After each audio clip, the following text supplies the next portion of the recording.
Kitab Ester.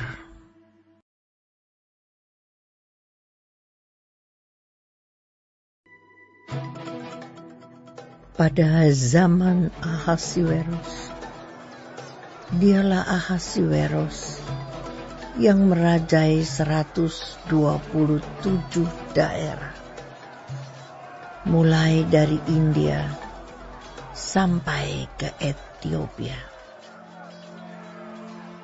Pada zaman itu, ketika Raja Ahasiweros bersemayam di atas tahta kerajaannya di dalam benteng Susan, pada tahun yang ketiga dalam pemerintahannya, diadakanlah oleh Baginda perjamuan bagi semua pembesar dan pegawainya,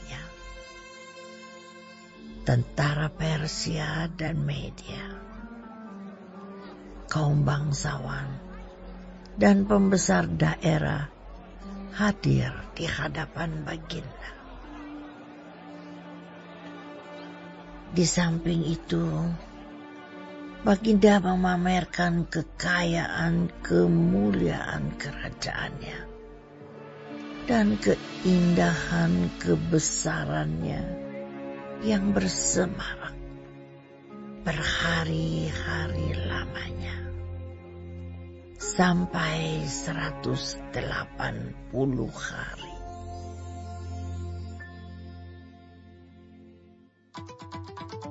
Setelah genap hari-hari itu, maka raja mengadakan perjamuan lagi 7 hari lamanya bagi seluruh rakyatnya yang terdapat di dalam benteng Susan, daripada orang besar sampai kepada orang kecil, bertempat di pelataran yang ada di taman istana kerajaan.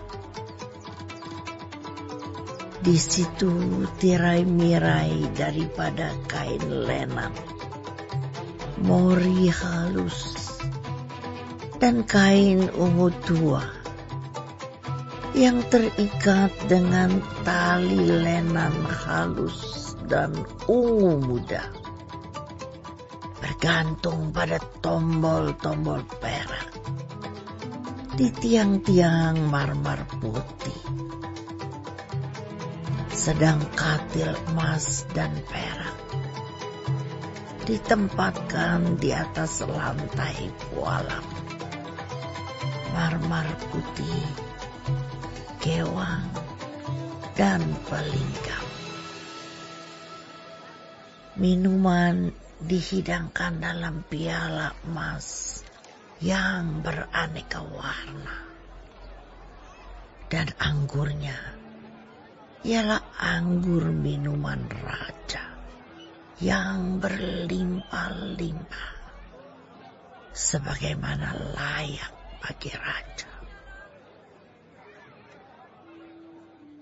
Adapun aturan minum ialah tiada dengan paksa, karena beginilah diisyaratkan raja kepada semua bentara dalam,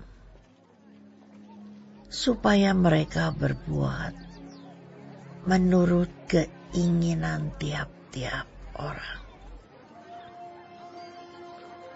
Juga Wasti, sang ratu, mengadakan perjamuan bagi semua perempuan di dalam istana Raja Ahasiweros. Pada hari yang ke-7, ketika raja riang gembira hatinya karena minum anggur, bertitahlah Baginda kepada Mekhuman, Wista, Harbona, Bikta, Abakta, Zetar, dan Karkas. yakni ketujuh sida-sida yang bertugas di hadapan Raja Ahasuerus, supaya mereka membawa Wasti, sang ratu, dengan memakai mahkota kerajaan menghadap raja untuk memperlihatkan kecantikannya kepada sekalian rakyat dan pembesar-pembesar, karena sang ratu sangat elok rupanya. Tetapi Ratu Wasti menolak untuk menghadap menurut titah raja yang disampaikan oleh sida-sida itu, sehingga sangat geramlah raja dan berapi-apilah murkanya. Maka bertanyalah raja kepada orang-orang arif bijaksana, orang-orang yang mengetahui kebiasaan zaman. Karena demikianlah biasanya masalah-masalah raja dikemukakan kepada para ahli undang-undang dan hukum.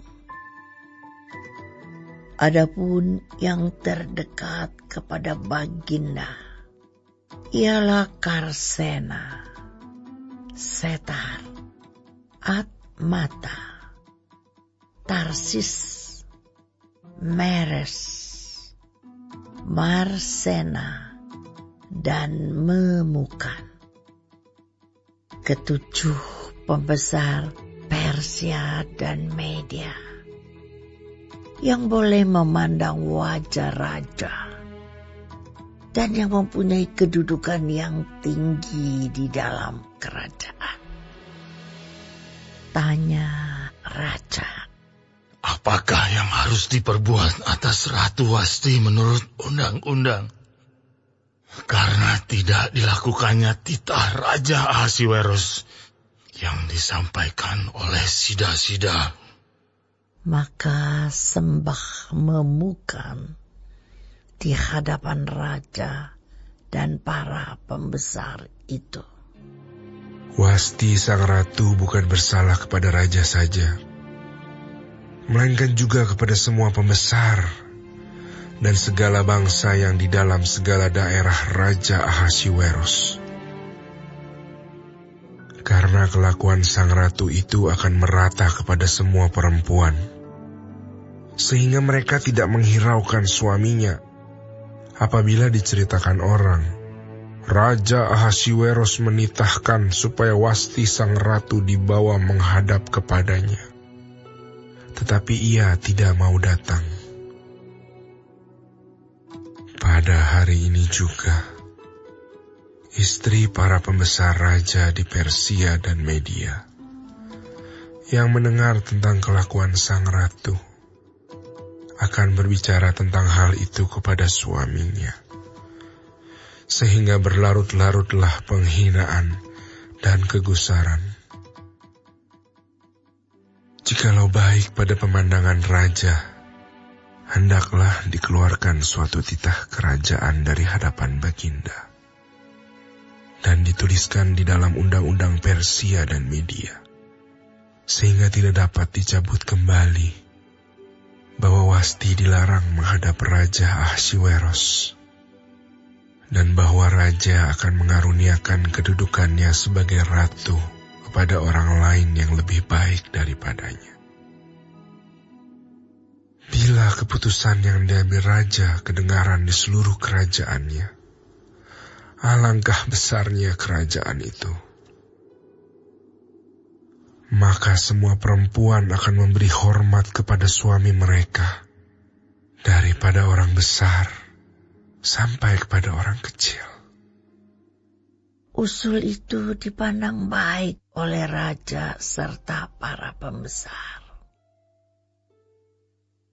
Jadi bertindaklah raja sesuai dengan usul Memukan itu. dikirimkanlah oleh Baginda surat-surat ke segenap daerah kerajaan. Tiap-tiap daerah menurut tulisannya, dan tiap-tiap bangsa menurut bahasanya, bunyinya. Setiap laki-laki harus menjadi kepala dalam rumah tangganya dan berbicara menurut bahasa bangsanya.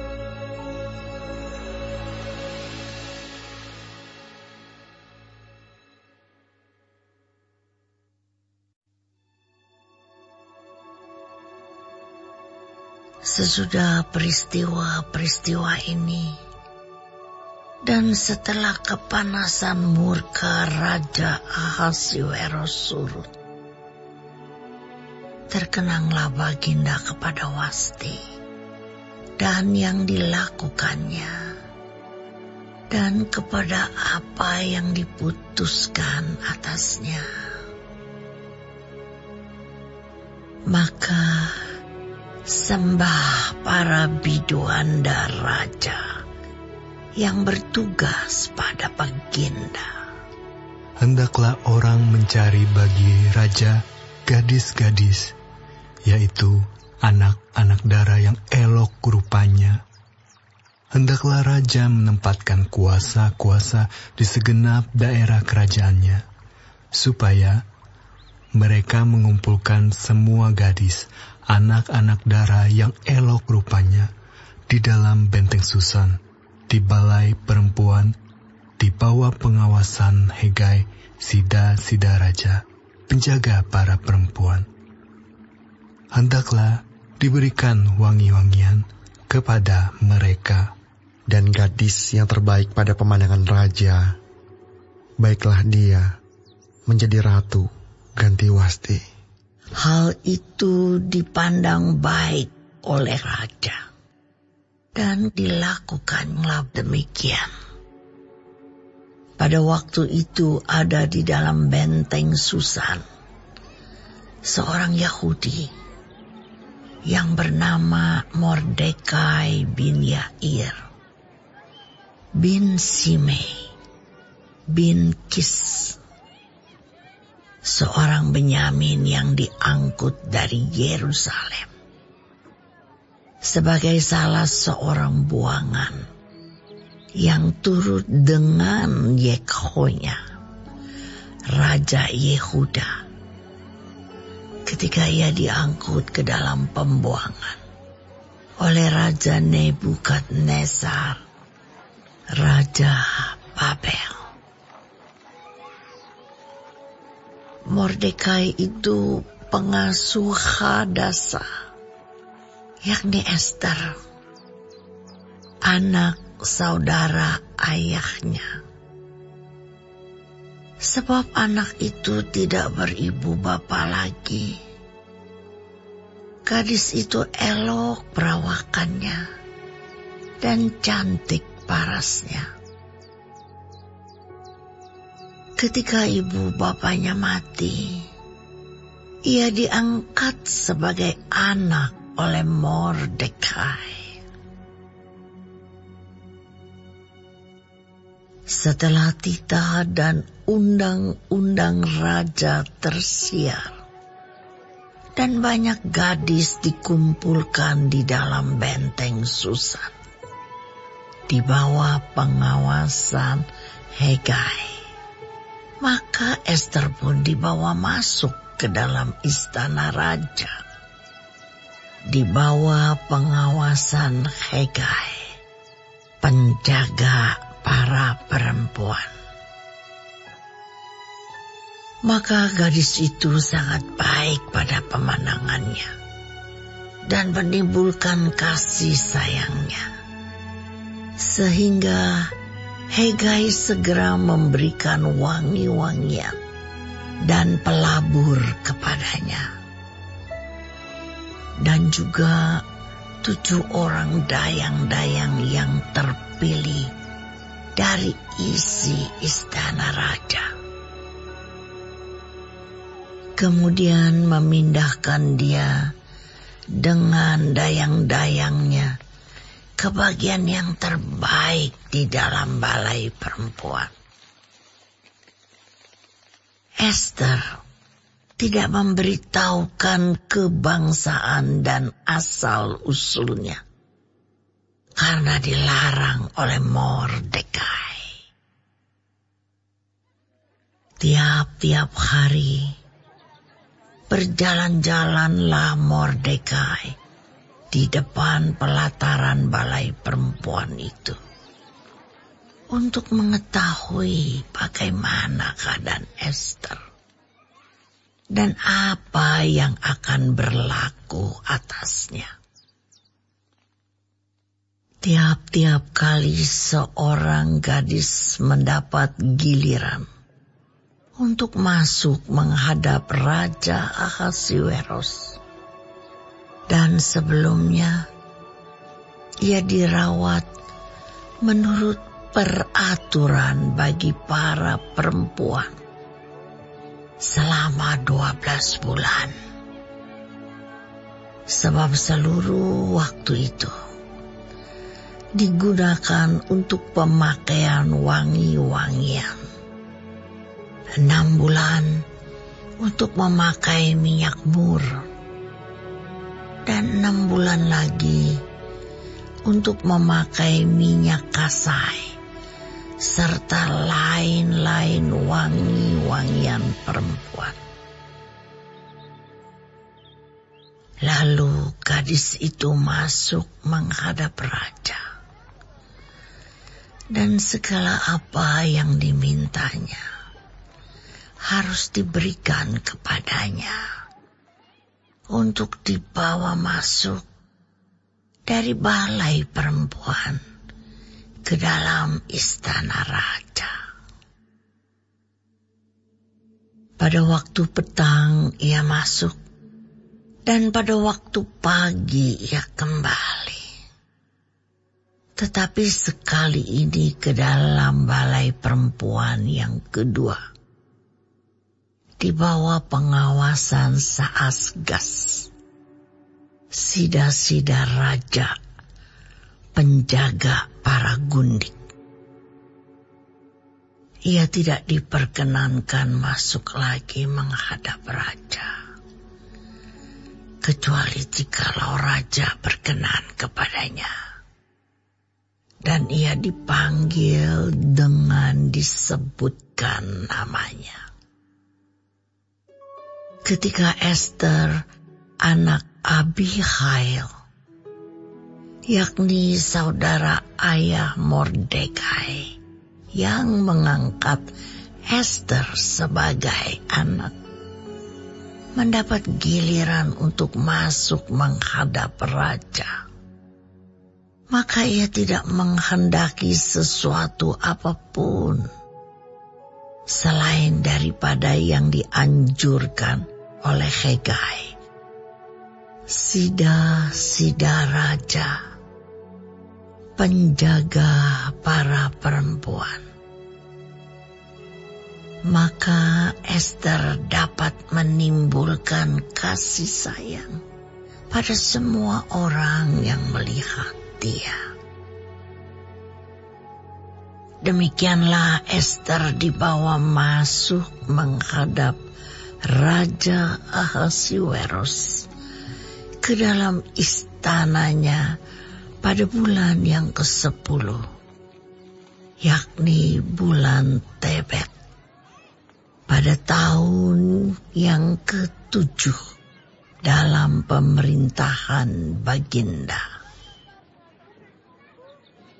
Maka Esther dikasihi oleh Baginda lebih daripada semua perempuan lain, dan ia beroleh sayang dan kasih Baginda lebih daripada semua anak dara lain,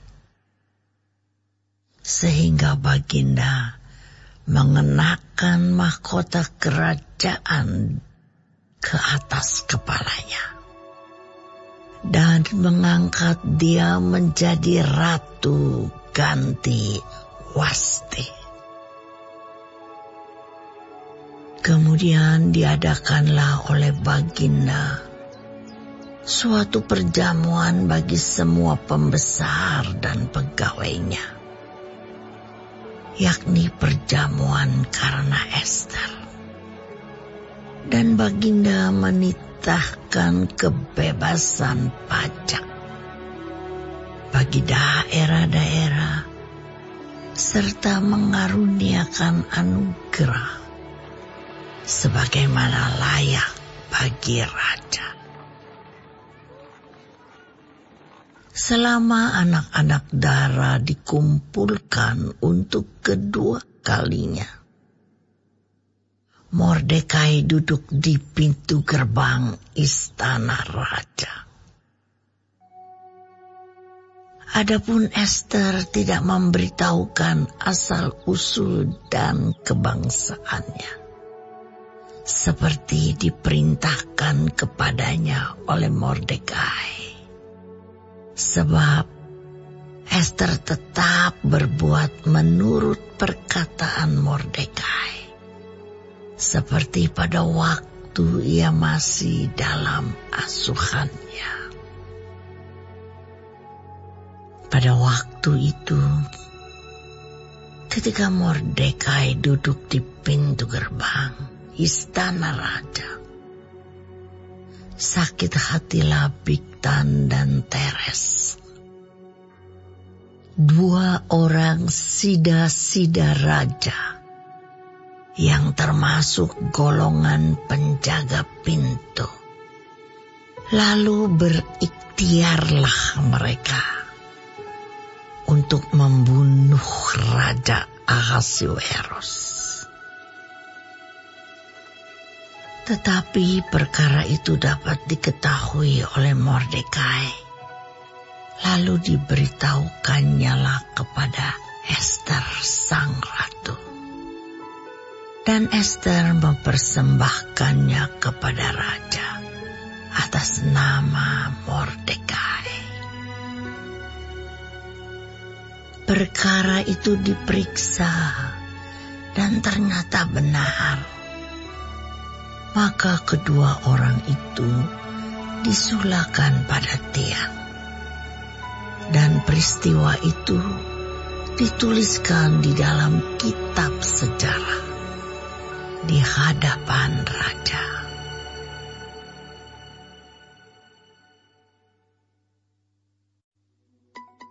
Sesudah peristiwa-peristiwa ini, maka Haman bin Hamedata orang Agag dikaruniailah kebesaran oleh Raja Ahasuerus, dan pangkatnya dinaikkan serta kedudukannya ditetapkan di atas semua pembesar yang ada di hadapan Baginda.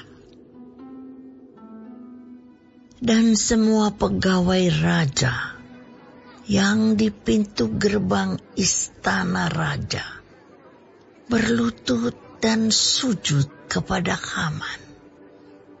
Sebab demikianlah diperintahkan raja tentang dia. Tetapi Mordekai tidak berlutut dan tidak sujud. Maka para pegawai raja yang di pintu gerbang istana raja berkata kepada Mordekai, "Mengapa engkau melanggar perintah raja?" Setelah mereka menegur dia berhari-hari, dengan tidak didengarkannya juga, maka hal itu diberitahukan merekalah kepada Haman untuk melihat apakah sikap Mordekai itu dapat tetap, sebab ia telah menceritakan kepada mereka bahwa ia orang Yahudi. Ketika Haman melihat bahwa Mordekai tidak berlutut dan sujud kepadanya, Maka sangat panaslah hati Haman. Tetapi ia menganggap dirinya terlalu hina untuk membunuh hanya Mordekai saja. Karena orang telah memberitahukan kepadanya kebangsaan Mordekai itu.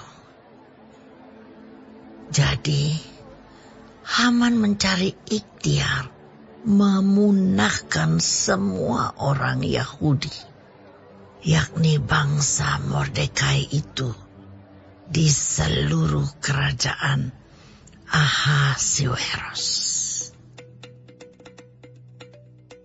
Dalam bulan pertama, yakni bulan Nisan, dalam tahun yang ke-12, zaman Raja Ahasuerus, orang membuang pur, yakni undi, di depan Haman, hari demi hari dan bulan demi bulan, sampai jatuh pada bulan yang ke-12,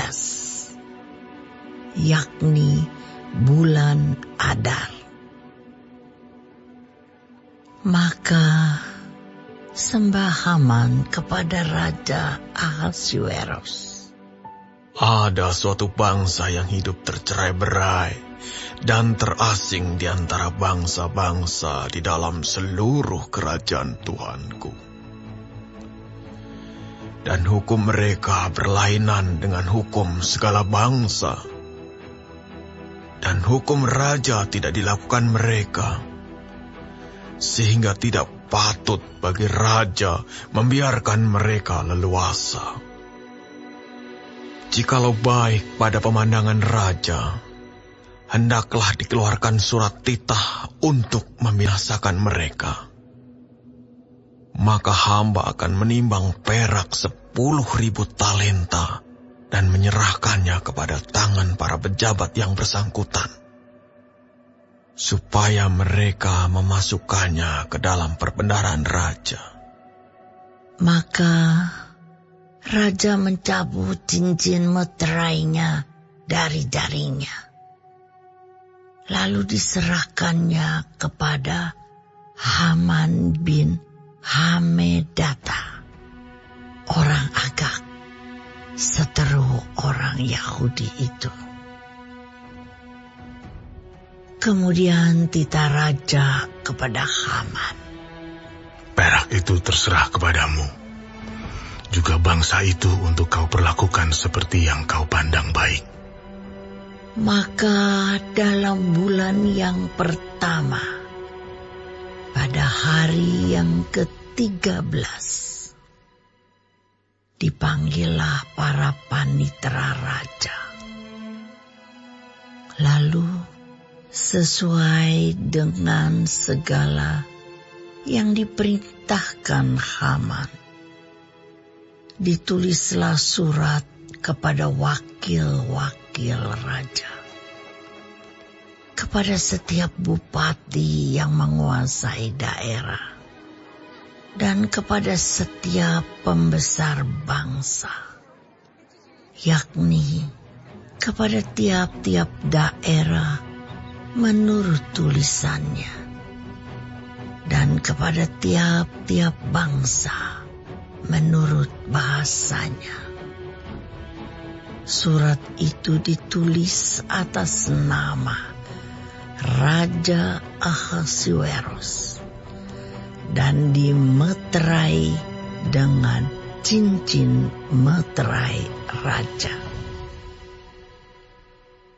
Surat-surat itu dikirimkan dengan perantaraan pesuruh-pesuruh cepat ke segala daerah kerajaan, supaya dipunahkan, dibunuh, dan dibinasakan semua orang Yahudi, daripada yang muda sampai kepada yang tua, bahkan anak-anak dan perempuan-perempuan pada satu hari juga. Pada tanggal 13 bulan yang ke-12, yakni bulan Adar, dan supaya dirampas harta milik mereka. Salinan surat itu harus diundangkan di dalam tiap-tiap daerah, lalu diumumkan kepada segala bangsa, supaya mereka bersiap-siap untuk hari itu. Maka dengan tergesa-gesa berangkatlah pesuruh-pesuruh cepat itu atas titah raja, dan undang-undang itu dikeluarkan di dalam benteng Susan. Sementara itu, raja serta Haman duduk minum-minum, tetapi kota Susan menjadi gempar.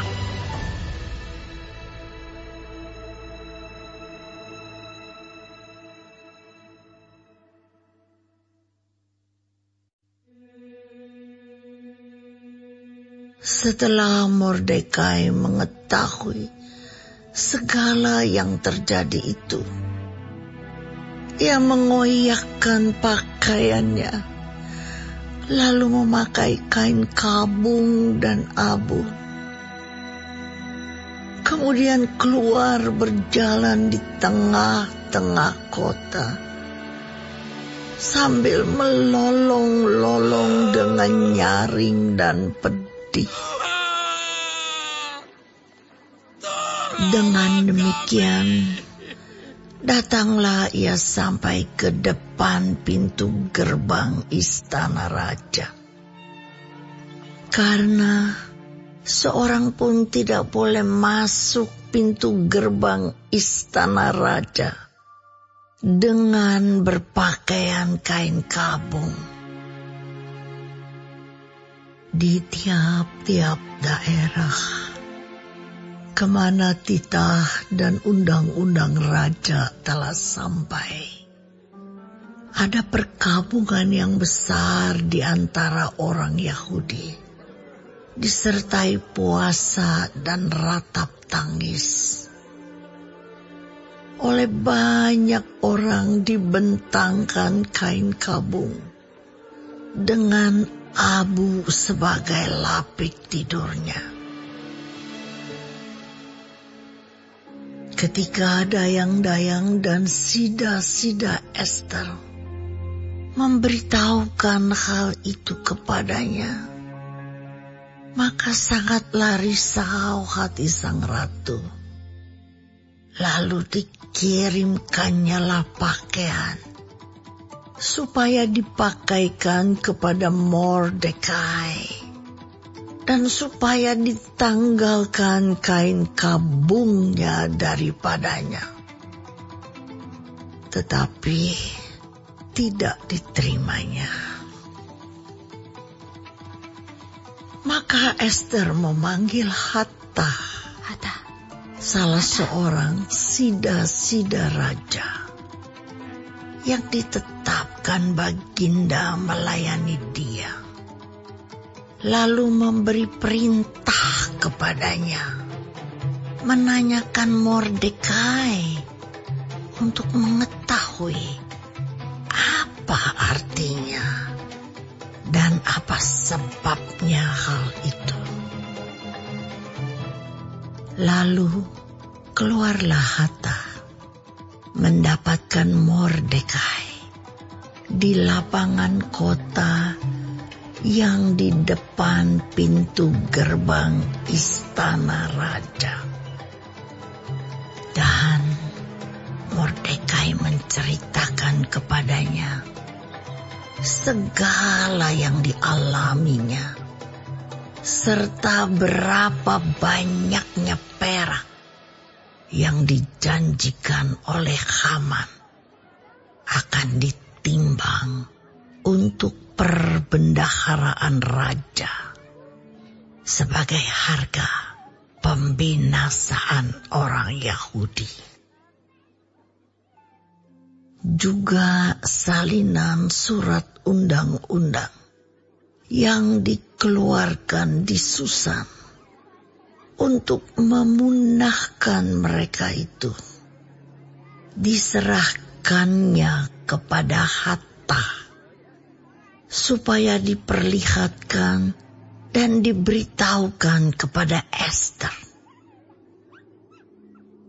Lagi pula Hatta disuruh menyampaikan pesan kepada Ester supaya pergi menghadap raja untuk memohon karunia-Nya dan untuk membela bangsanya di hadapan Baginda.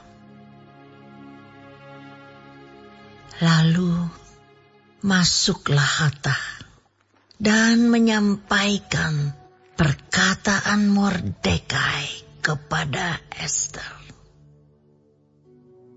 Akan tetapi Ester menyuruh Hatta memberitahukan kepada Mordekai, semua pegawai raja serta penduduk daerah-daerah kerajaan mengetahui bahwa bagi setiap laki-laki atau perempuan yang menghadap raja di pelataran dalam dengan tiada dipanggil, hanya berlaku satu undang-undang,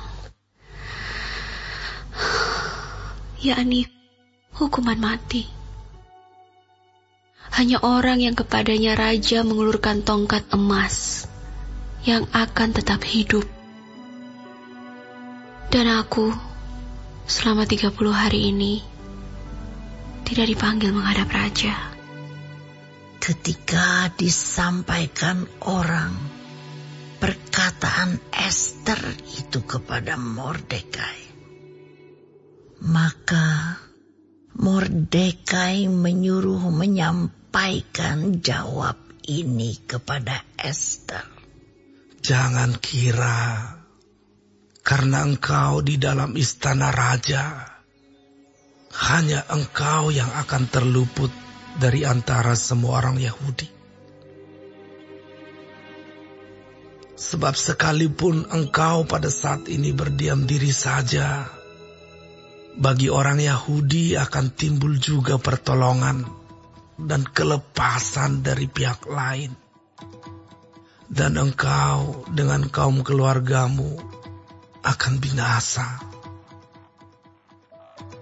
Siapa tahu, mungkin justru untuk saat yang seperti ini, engkau beroleh kedudukan sebagai ratu. Maka Ester menyuruh menyampaikan jawab ini kepada Mordekai. Pergilah, kumpulkanlah semua orang Yahudi yang terdapat di Susan, dan berpuasalah untuk aku. Janganlah makan dan janganlah minum 3 hari lamanya, baik waktu malam, baik waktu siang. Aku serta dayang-dayangku pun akan berpuasa demikian. Dan kemudian, aku akan masuk menghadap raja. Sungguh pun berlawanan dengan undang-undang. Kalau terpaksa aku mati, biarlah aku mati. Maka pergilah Mordekai, dan diperbuatnyalah tepat seperti yang dipesankan Ester kepadanya.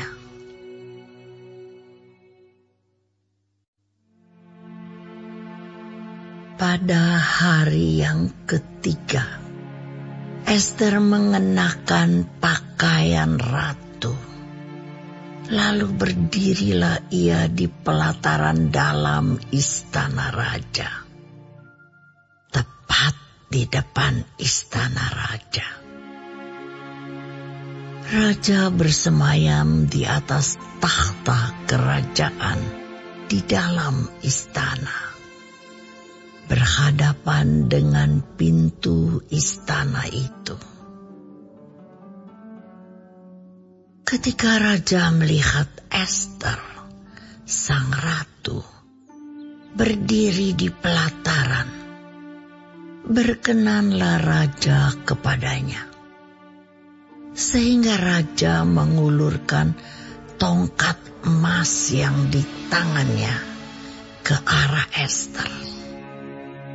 Lalu mendekatlah Ester dan menyentuh ujung tongkat itu. Tanya raja kepadanya, "Apa maksudmu, hai Ratu Ester? Dan apa keinginanmu? Sampai setengah kerajaan sekalipun akan diberikan kepadamu." Jawab Ester, "Jikalau baik pada pemandangan raja, datanglah kiranya raja dengan Haman pada hari ini ke perjamuan yang diadakan oleh hamba bagi raja."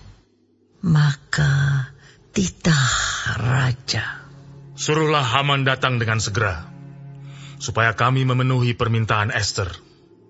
Lalu raja datang dengan Haman ke perjamuan yang diadakan oleh Ester. Sementara minum anggur, bertanyalah raja kepada Ester, "Apakah permintaanmu? Niscaya akan dikabulkan. Dan apakah keinginanmu? Sampai setengah kerajaan sekalipun akan dipenuhi." Maka jawab Ester, "Permintaan dan keinginan hamba ialah, jikalau hamba mendapat kasih raja, dan jikalau baik pada pemandangan raja mengabulkan permintaan serta memenuhi keinginan hamba. Datang pula lah kiranya raja dengan Haman ke perjamuan yang akan hamba adakan bagi raja dan Haman. Maka besok akan hamba lakukan yang dikehendaki raja." Pada hari itu, keluarlah Haman dengan hati riang dan gembira. Tetapi ketika Haman melihat Mordekai ada di pintu gerbang istana raja, tidak bangkit dan tidak bergerak menghormati dia, maka sangat panaslah hati Haman kepada Mordekai. Tetapi Haman menahan hatinya. Lalu pulanglah ia ke rumahnya dan menyuruh datang sahabat-sahabatnya dan Zeres istrinya. Maka Haman menceritakan kepada mereka itu besarnya kekayaannya, banyaknya anaknya laki-laki, dan segala kebesaran yang diberikan raja kepadanya, serta kenaikan pangkatnya di atas para pembesar dan pegawai raja. Lagi kata Haman, "Tambahan pula, tiada seorang pun yang diminta oleh Ester sang ratu untuk datang bersama-sama dengan raja ke perjamuan yang diadakannya. Kecuali aku. Dan untuk besok pun aku diundangnya bersama-sama dengan sang raja. Akan tetapi, semuanya itu tidak berguna bagiku selama aku masih melihat si Mordekai, si Yahudi itu, duduk di pintu gerbang istana raja."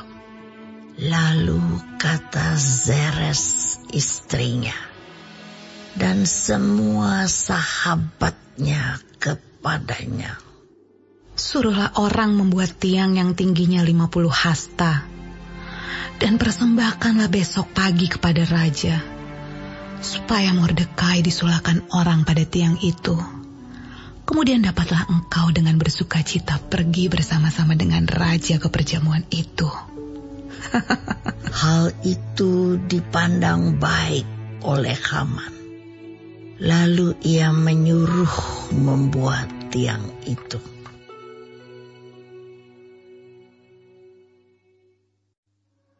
Pada malam itu juga, raja tidak dapat tidur. Maka bertitahlah Baginda membawa kitab pencatatan sejarah, lalu dibacakan di hadapan raja. Dan di situ didapati suatu catatan tentang Mordekai yang pernah memberitahukan bahwa Bigtan dan Teres, dua orang sida-sida raja yang termasuk golongan penjaga pintu, telah berikhtiar membunuh Raja Ahasuerus. Maka bertanyalah raja, kehormatan dan kebesaran apakah yang dianugerahkan kepada Mordekai oleh sebab perkara itu?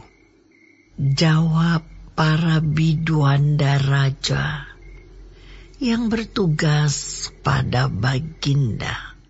Kepadanya tidak dianugerahkan suatu apapun. Maka bertanyalah raja, siapakah itu yang ada di pelataran? Pada waktu itu, Haman baru datang di pelataran luar istana raja untuk memberitahukan kepada Baginda bahwa ia hendak menyulahkan Mordekai pada tiang yang sudah didirikannya untuk dia.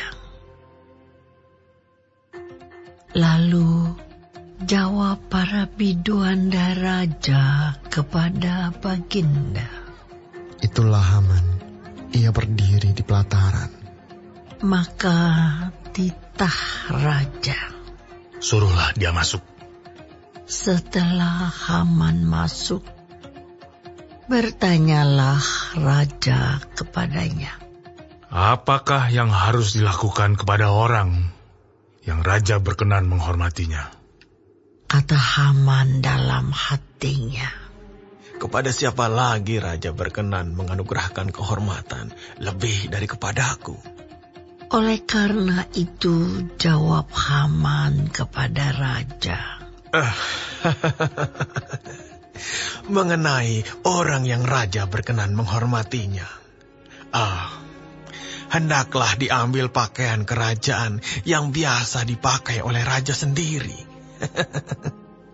Dan lagi, kuda yang biasa dikendarai oleh raja sendiri, dan yang diberi mahkota kerajaan di kepalanya. Dan hendaklah diserahkan pakaian dan kuda itu ke tangan seorang dari antara para pembesar raja.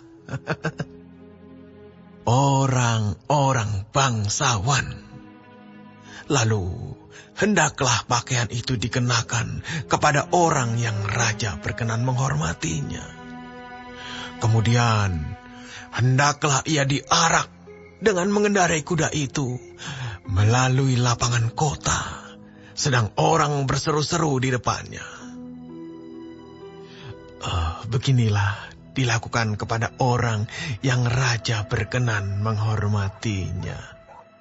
Maka titah raja kepada Haman, segera ambillah pakaian dan kuda itu seperti yang kau katakan itu.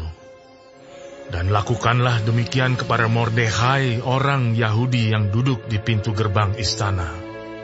Sepatah kata pun janganlah kau lalaikan daripada segala yang kau katakan itu. Lalu Haman mengambil pakaian dan kuda itu, dan dikenakannya pakaian itu kepada Mordekai. Kemudian diaraknya Mordekai melalui lapangan kota itu, sedang ia menyerukan di depannya, "Beginilah dilakukan kepada orang yang raja berkenan menghormatinya." Kemudian kembalilah Mordekai ke pintu gerbang istana raja.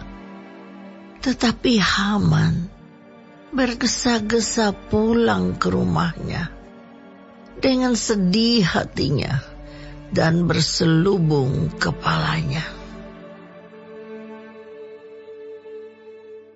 Dan Haman menceritakan kepada Zeres, istrinya, dan kepada semua sahabatnya apa yang dialaminya.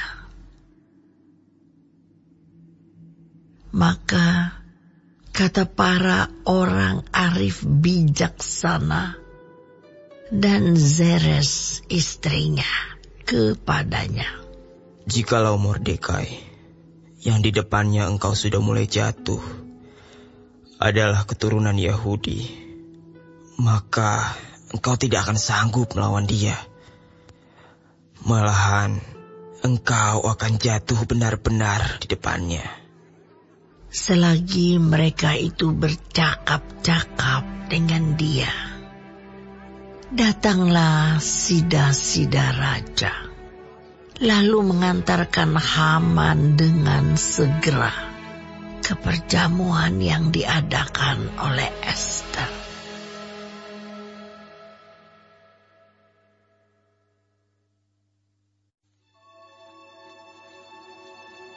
Datanglah raja dengan Haman untuk dijamu oleh Ester sang ratu. Pada hari yang kedua itu, sementara minum anggur, bertanyalah pula raja kepada Ester,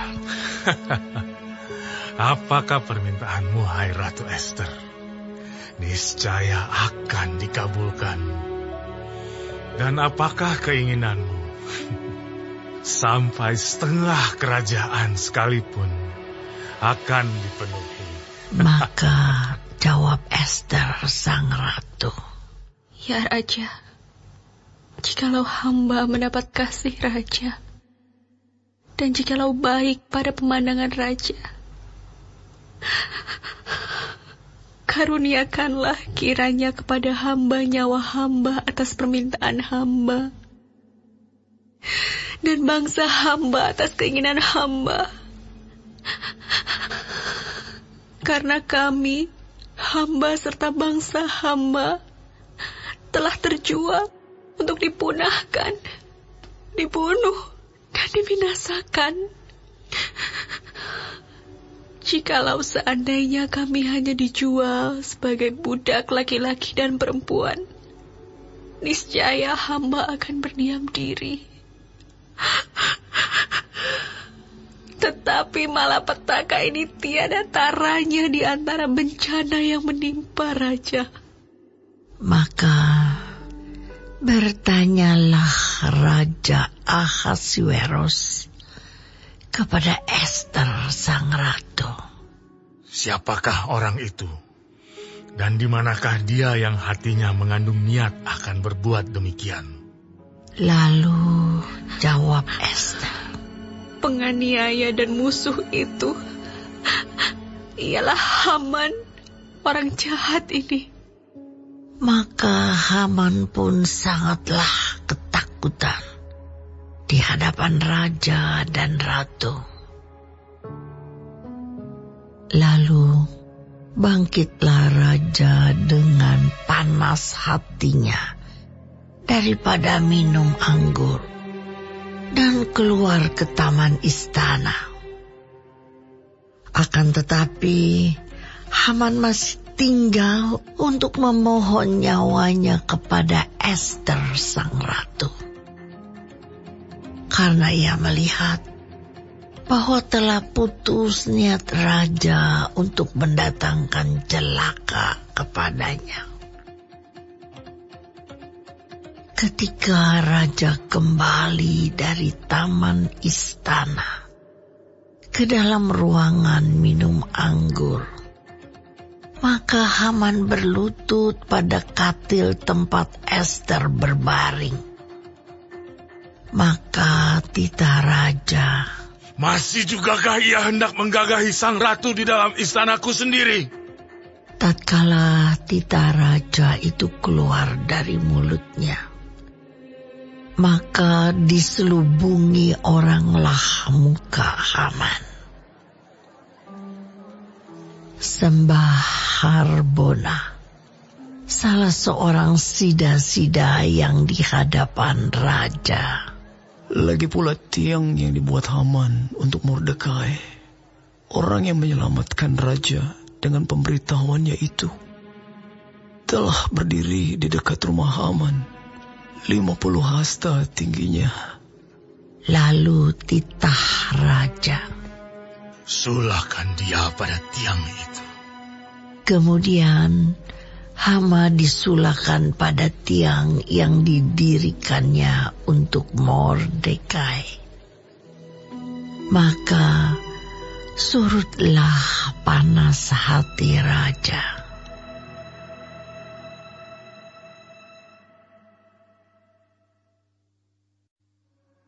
Pada hari itu juga Raja Ahasuerus mengaruniakan harta milik Haman, seteru orang Yahudi, kepada Ester sang ratu. Dan Mordekai masuk menghadap raja, karena Ester telah memberitahukan apa pertalian Mordekai dengan dia. Maka raja mencabut cincin meterai yang diambil daripada Haman, lalu diserahkannya kepada Mordekai.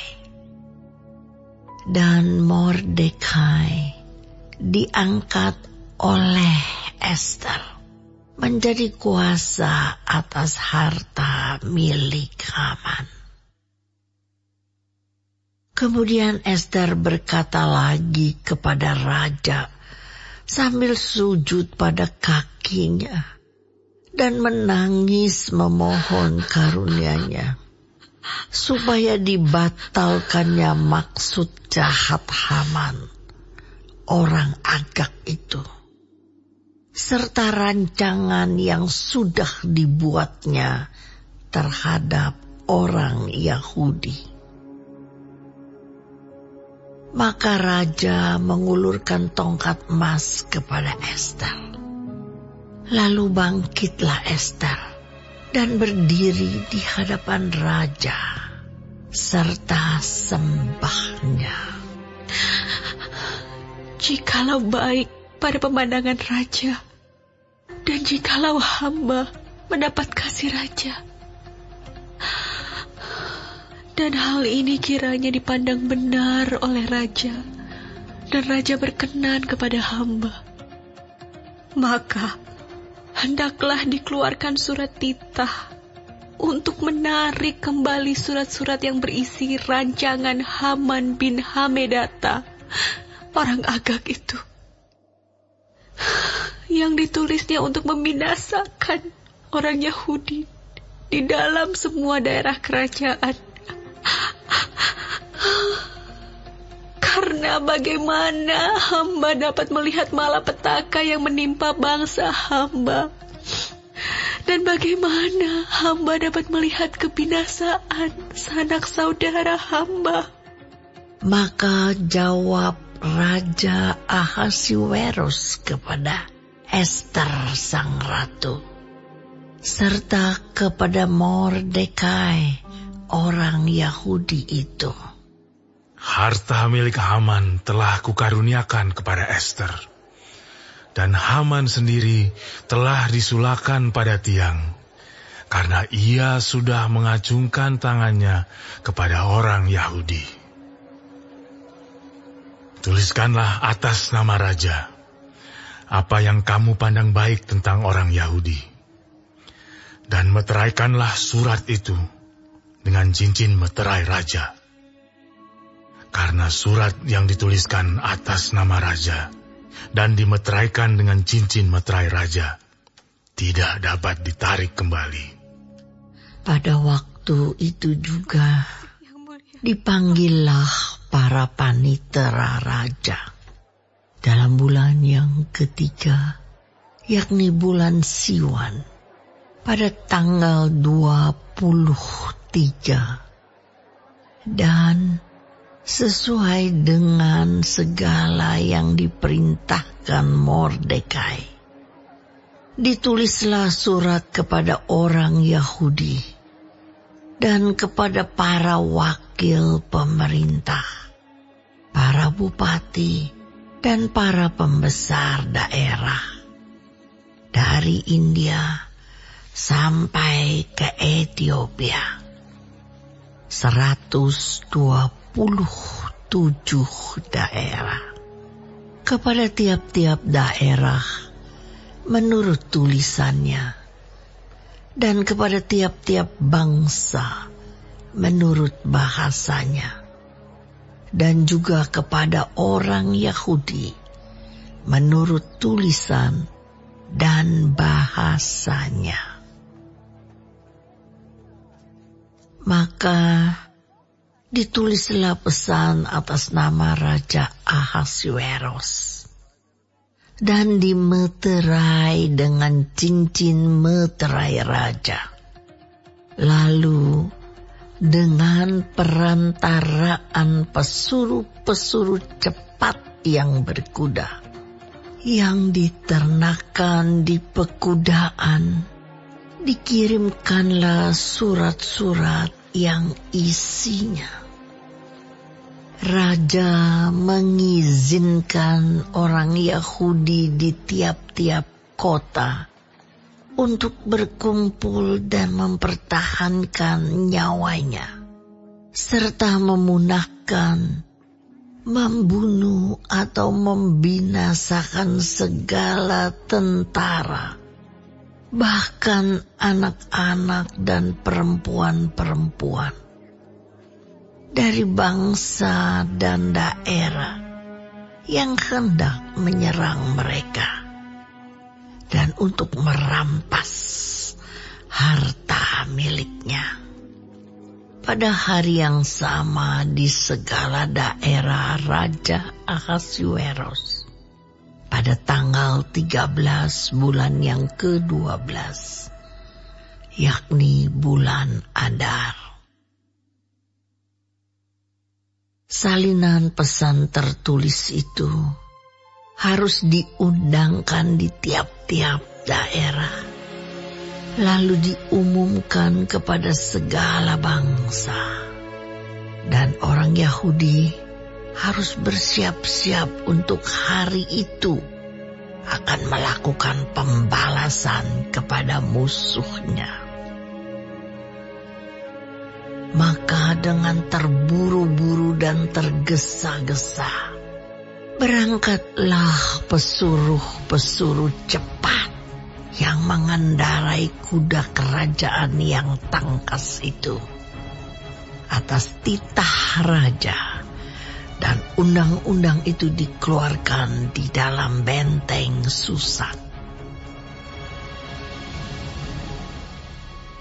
Dan Mordekai keluar dari hadapan raja dengan memakai pakaian kerajaan daripada kain ungu tua dan kain lenan, dengan memakai tajuk emas yang mengagumkan, serta jubah daripada kain lenan halus dan kain ungu muda. Maka kota Susan pun bertempik soraklah dan bersukaria. Orang Yahudi telah beroleh kelapangan hati dan bersukacita, kegirangan dan kehormatan. Demikian juga di tiap-tiap daerah dan tiap-tiap kota. Di tempat manapun titah dan undang-undang raja telah sampai, ada sukacita dan kegirangan di antara orang Yahudi. Dan lagi banyak dari antara rakyat negeri itu masuk Yahudi, karena mereka ditimpa ketakutan kepada orang Yahudi.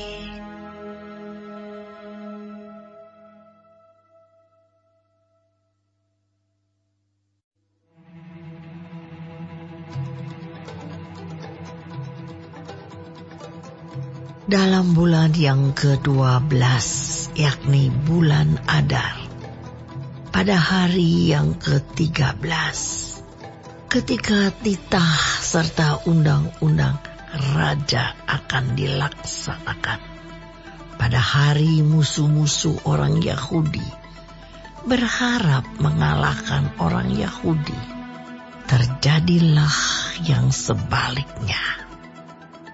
Orang Yahudi mengalahkan pembenci-pembenci mereka.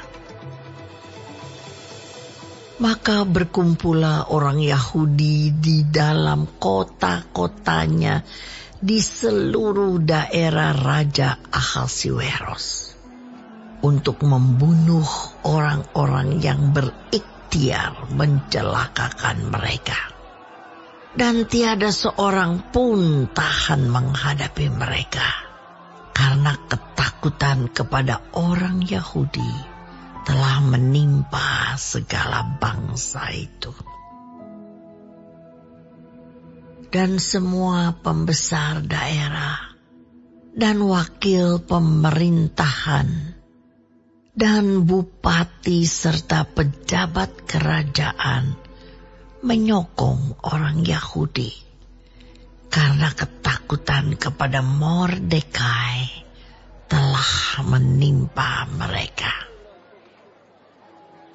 Sebab Mordekai besar kekuasaannya di dalam istana raja, dan tersiarlah berita tentang dia ke segenap daerah, karena Mordekai itu bertambah-tambah besar kekuasaannya. Maka orang Yahudi mengalahkan semua musuhnya.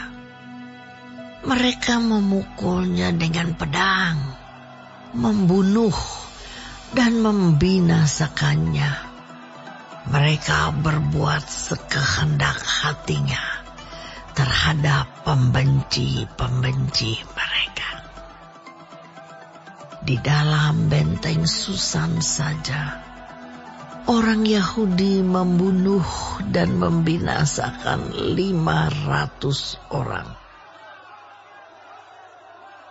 Juga Parsandata, Dalfon, Aspata, Porata, Adalia, Aridata, Parmasta, Arisai, Aridai, dan Waizata, ke-10 anak laki-laki Haman bin Hamedata, seteru orang Yahudi, dibunuh oleh mereka.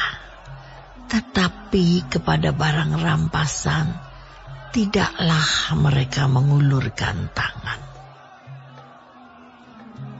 Pada hari itu juga, jumlah orang-orang yang terbunuh di dalam benteng Susan disampaikan ke hadapan raja. Lalu titah raja kepada Ester sang ratu. Di dalam benteng Susan saja, orang Yahudi telah membunuh dan membinasakan 500 orang beserta ke-10 anak Haman. Di daerah-daerah kerajaan yang lain, entahlah apa yang diperbuat mereka. Dan apakah permintaanmu sekarang, niscaya akan dikabulkan. Dan apakah keinginanmu lagi, niscaya dipenuhi. Lalu jawab Ester, "Jikalau baik pada pemandangan raja, diizinkanlah kiranya kepada orang Yahudi yang di Susan untuk berbuat besok pun sesuai dengan undang-undang untuk hari ini. Dan ke-10 anak Haman itu hendaklah disulahkan pada tiang." Raja pun menitahkan berbuat demikian. Maka undang-undang itu dikeluarkan di Susan, dan ke-10 anak Haman disulahkan orang. Jadi berkumpullah orang Yahudi di Susan pada hari yang ke-14 bulan Adar juga. Dan dibunuhnyalah di Susan 300 orang.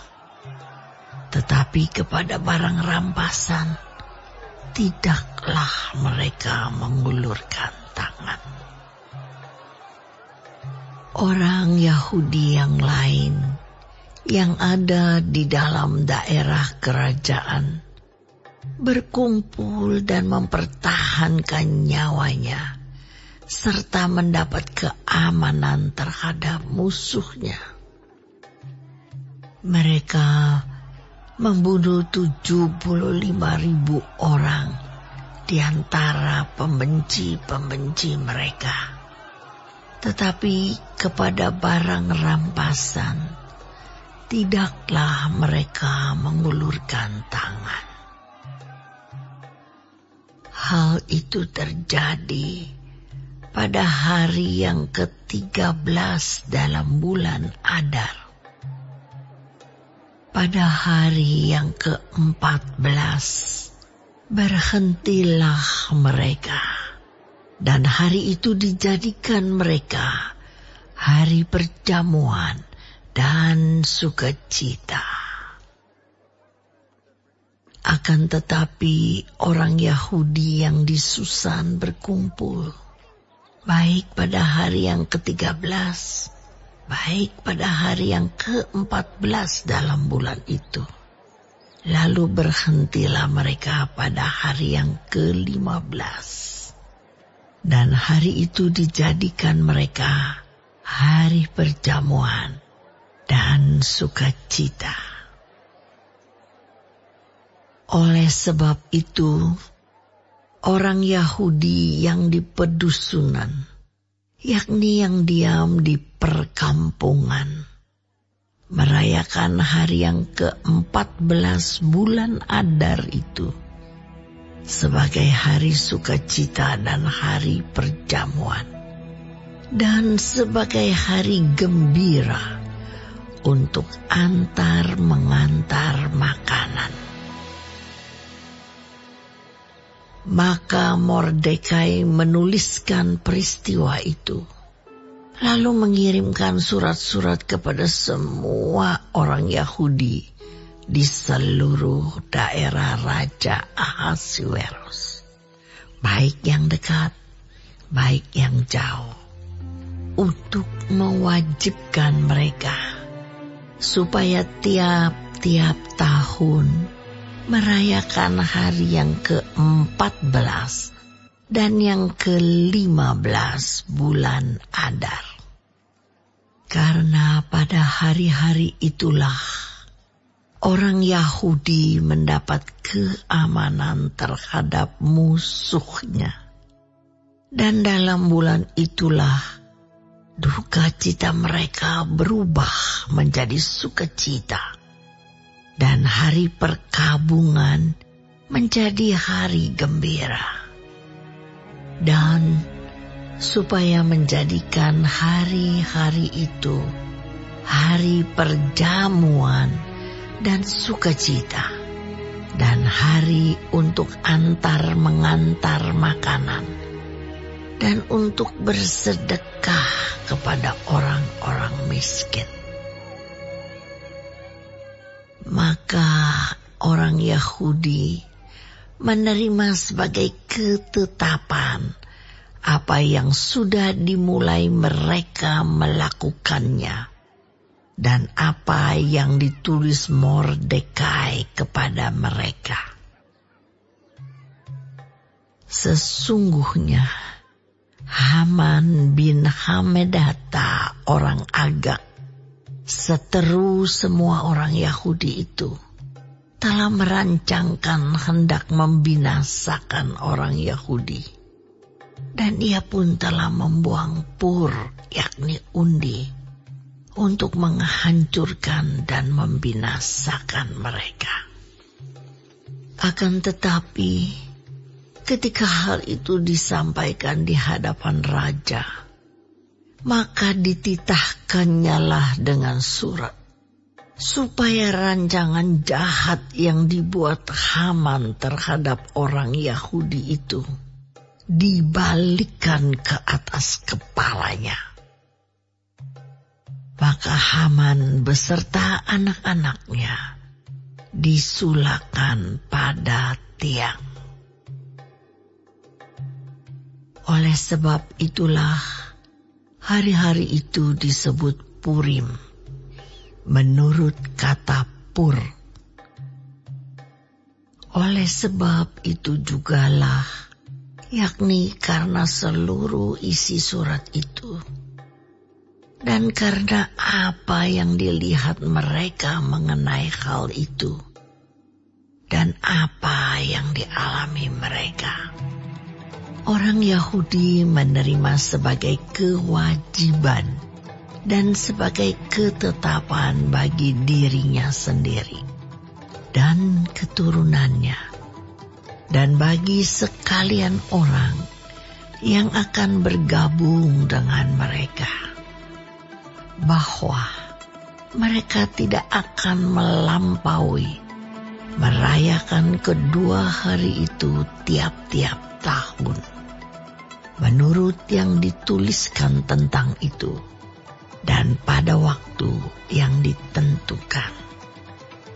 Dan bahwa hari-hari itu akan diperingati dan dirayakan di dalam tiap-tiap angkatan, di dalam tiap-tiap kaum, di tiap-tiap daerah, di tiap-tiap kota, sehingga hari-hari Purim itu tidak akan lenyap dari tengah-tengah orang Yahudi, dan peringatannya tidak akan berakhir dari antara keturunan mereka.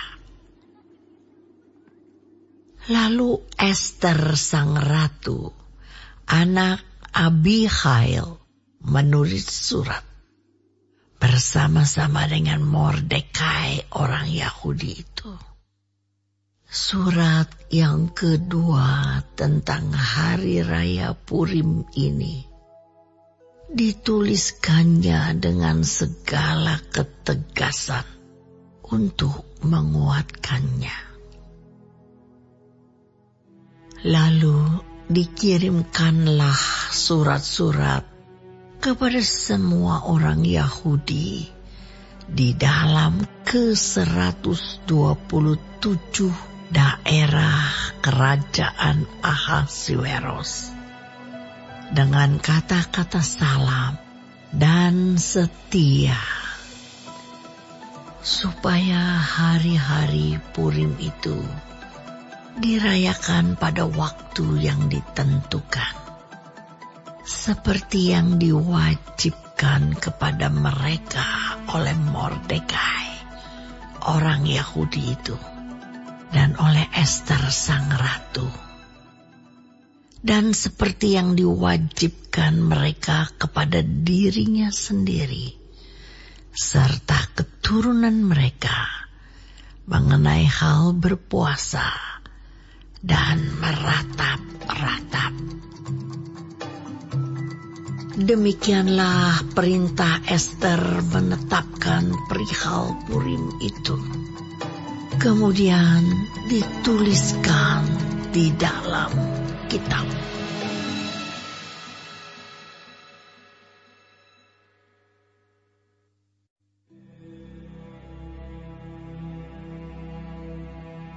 Maka Raja Ahasuerus mengenakan upeti atas negeri dan daerah-daerah pesisir juga. Segala perbuatannya yang hebat serta gagah dan pemberitaan yang seksama tentang kebesaran yang dikaruniakan raja kepada Mordekai. Bukankah semuanya itu tertulis di dalam kitab sejarah raja-raja Media dan Persia? Karena Mordekai, orang Yahudi itu, menjadi orang kedua di bawah Raja Ahasuerus, dan ia dihormati oleh orang Yahudi, serta disukai oleh banyak sanak saudaranya. Sebab ia mengikhtiarkan yang baik bagi bangsanya dan berbicara untuk keselamatan bagi semua orang sebangsanya.